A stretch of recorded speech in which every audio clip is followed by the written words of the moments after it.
Halo anak-anak, Assalamualaikum warahmatullahi wabarakatuh. Anak-anak, apa kabar kalian hari ini? Semoga anak-anak semua selalu diberikan semangat dalam belajar dan selalu terjaga kondisi kesehatan kalian semuanya. Baik anak-anak, sebelum kita belajar, marilah kita berdoa terlebih dahulu.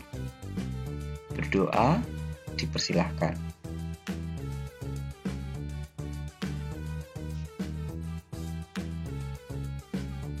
Berdoa selesai. Anak-anak, hari ini kita akan belajar tema 5. Subtema 1, pembelajaran 1. Artinya ini adalah yang pertama di tema 5. Nah, ada apa di pembelajaran 1 ini? Mari kita bahas lebih lanjut. Kita hari ini akan belajar tentang perjuangan para pahlawan. Tahukah anak-anak apa yang dimaksud dengan pahlawan? Perhatikan gambar berikut. Ada 3 gambar di sini. Apa yang dilakukan oleh anak-anak pada gambar tersebut? Yang pertama, ada teman-teman Beni, Siti, dan yang lain sedang menjenguk Edo. Yang kedua, ada 2 anak laki-laki yang sedang bekerja sama dalam mengamati tumbuhan dan hewan di sekitar. Yang ketiga, ada 2 anak perempuan yang satu sedang membantu membereskan buku milik temannya. Nah, anak-anak, ini adalah beberapa sikap contoh kepahlawanan yang bisa kita lakukan pada kehidupan sehari-hari. Menolong orang lain dengan ikhlas, berani, dan gigih merupakan sikap yang dimiliki oleh para pahlawan. Untuk menghargai mereka, kamu bisa meneladani sikap pahlawan dalam kehidupan sehari-hari. Ayo membaca. Anak-anak akan menjumpai cerita Raja Purnawarman, Panji Segala Raja dalam buku tema 5 pembelajaran 1. Raja Purnawarman ini adalah seorang raja yang memperjuangkan rakyatnya dalam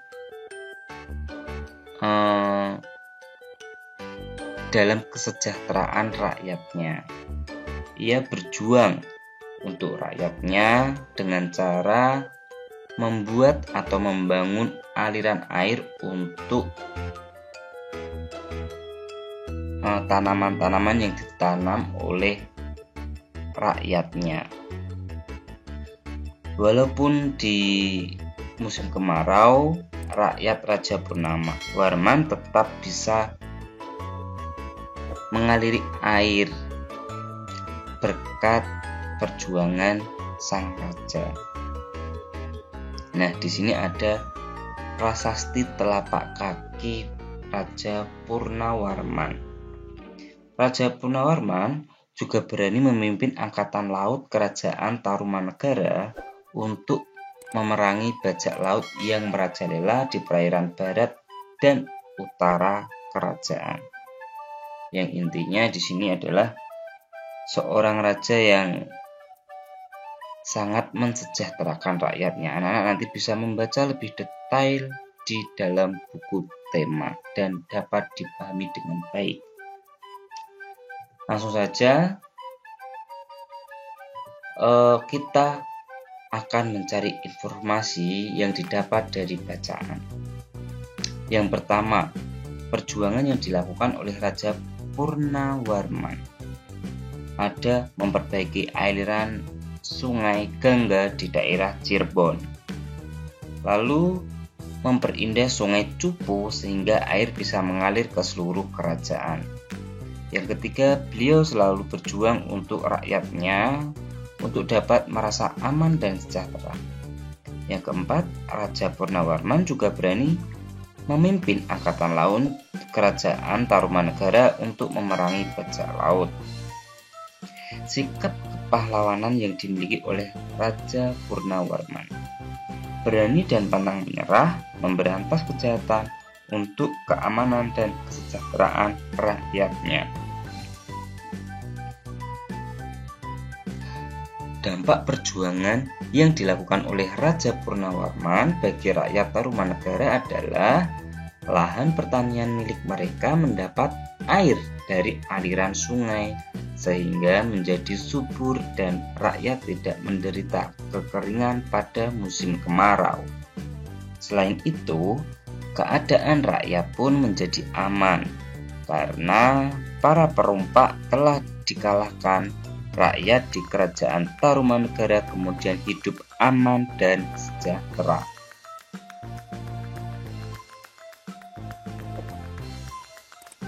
Nah, anak-anak di sini anak-anak akan menjumpai beberapa titik di Indonesia yang pernah ada kerajaan-kerajaan yang pernah berdiri. Di Sumatera ada, di Jawa ada, di Sulawesi ada. Kita akan membahas kerajaan-kerajaan yang ada di Indonesia satu persatu.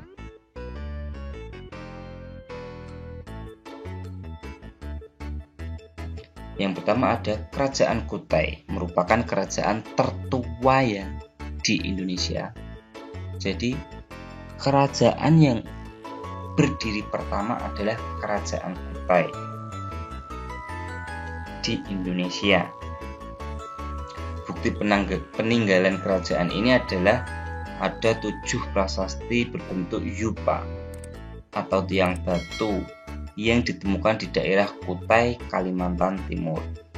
Pada yupa tertulis silsilah raja di Kerajaan Kutai. Pemimpin pertama ada Raja Kudungga. Pemimpin kedua ada Raja Aswawarman.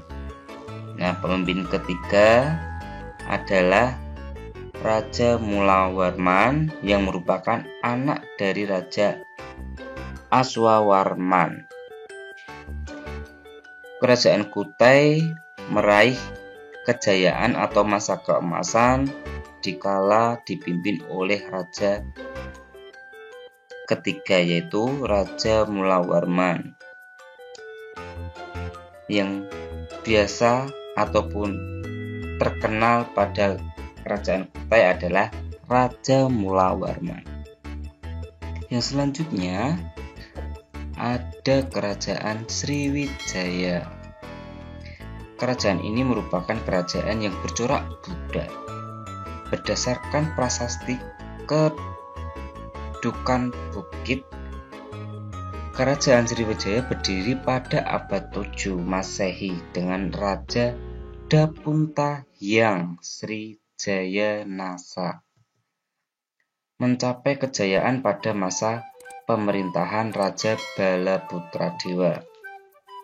Saat itu Sriwijaya menguasai jalur perdagangan maritim di Asia Tenggara.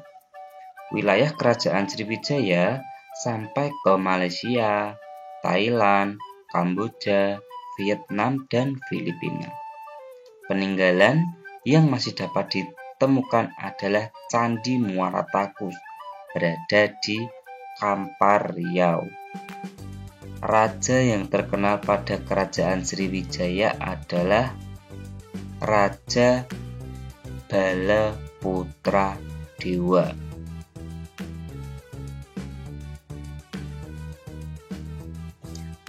Kerajaan Tarumanegara. Kerajaan Tarumanegara adalah kerajaan Hindu tertua di Pulau Jawa, terletak di Jawa Barat. Kalau kerajaan Tarumanegara adalah yang tertua di Pulau Jawa. Beda dengan kerajaan Kutai. Kalau Kutai adalah tertua di Indonesia. Kalau kerajaan Tarumanegara, kerajaan Hindu tertua di Pulau Jawa. Bukti peninggalan adalah adanya 7 prasasti, yaitu prasasti Ciaruteun, prasasti Kebon Kopi, prasasti Tugu, prasasti Jambu, prasasti Pasir Awi, prasasti Muara Cianten, dan prasasti Cidanghyang. Raja Tarumanegara yang terkenal adalah Raja Purnawarman. Selanjutnya ada Kerajaan Majapahit. Kerajaan Majapahit didirikan oleh Raden Wijaya pada 1293 Masehi. Kekuasaan Majapahit meliputi Semenanjung Malaka, Sumatera, Kalimantan, Bali hingga Filipina. Kerajaan Majapahit mencapai kejayaan saat dipimpin oleh Raja Hayam Wuruk dan patihnya, yaitu Patih Gajah Mada. Kejayaan Majapahit diabadikan dalam kitab Nagara Kertagama, dan raja yang terkenal pada kerajaan Majapahit adalah Raja Hayam Wuruk. Juga patihnya juga terkenal, patih yaitu Patih Gajah Mada. Selanjutnya ada Kerajaan Demak. Dekat sekali dengan Semarang ya, Demak. Letaknya juga ada di Demak. Kerajaan Demak merupakan kerajaan bercorak Islam yang didirikan oleh Raden Patah pada 1475 Masehi. Kerajaan Demak mencapai kejayaannya pada masa pemerintah Sultan Trenggono. Pada masa pemerintahannya, Kerajaan Demak berhasil mengusir penjajah Portugis yang menguasai Sunda Kelapa, Jakarta. Raja yang terkenal di Kerajaan Demak ini adalah Raden Patah. Kerajaan Demak memiliki bangunan yang sampai saat ini masih dapat digunakan, yaitu Masjid Agung Demak yang letaknya ada di Demak. Berdiri sejak 1479. Ini adalah masjidnya ya, yang berdiri pada 1479 Masehi. Kalau kerajaannya berdiri di 1475 Masehi. Yang selanjutnya ada Kerajaan Aceh Darussalam, merupakan kerajaan bercorak Islam yang ada di Pulau Sumatera, mencapai puncak kejayaan ketika dipimpin oleh Sultan Iskandar Muda. Wilayah kekuasaan Kerajaan Aceh Darussalam mencapai Pahang, Perak, dan Kedah yang terdapat di Semenanjung Melaka. Mempunyai peninggalan yang masih bisa digunakan, yaitu Masjid Raya Baitur Rahman Aceh.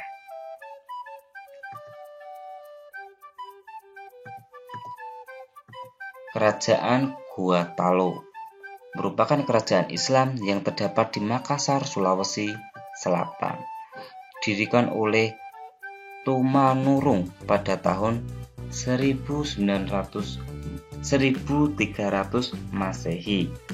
Raja Goa yang terkenal adalah Sultan Hasanuddin yang diberi gelar dengan ayam jantan dari timur berkat keberaniannya melawan penjajah.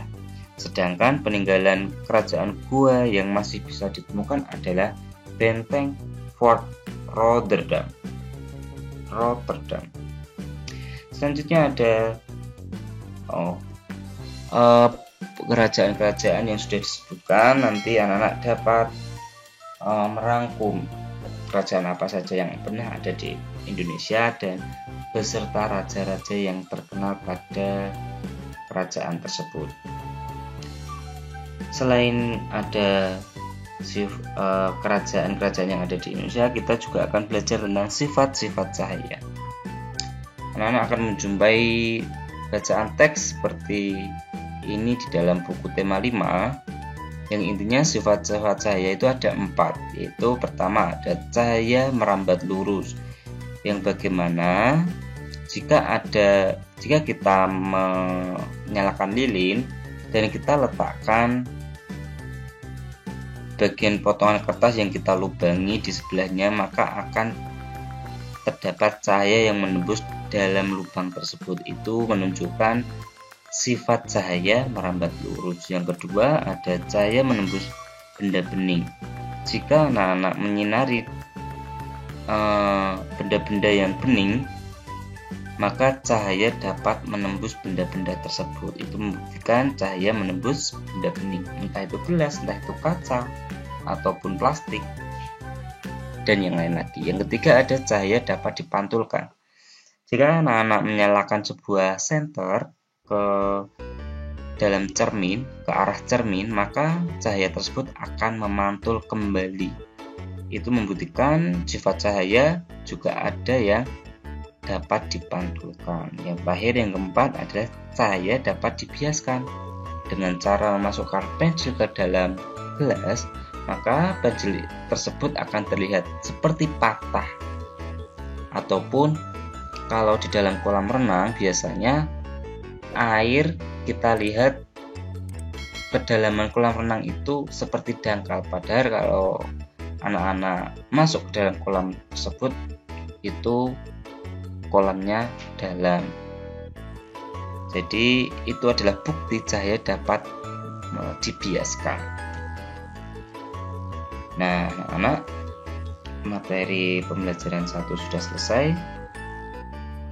Sekarang saatnya mengerjakan tugas. Yang pertama, ceritakan kembali secara tertulis dan singkat teks bacaan Raja Purnawarman Panji Segala Raja. Berdasarkan informasi, tulisanmu harus memperhatikan peristiwa yang ada, harus runtut dan menggunakan ejaan yang benar. Yang kedua ada tuliskan kembali kerajaan yang pernah ada di Indonesia beserta nama raja yang terkenal dari kerajaan tersebut. Demikianlah materi pelajaran 1. Keberanian dan kegigihan yang ditunjukkan para pahlawan hendaknya kita tiru dalam kehidupan sehari-hari. Agar apa yang kita cita-citakan dapat tercapai sesuai keinginan kita. Akhir kata, wassalamualaikum warahmatullahi wabarakatuh. Bye-bye.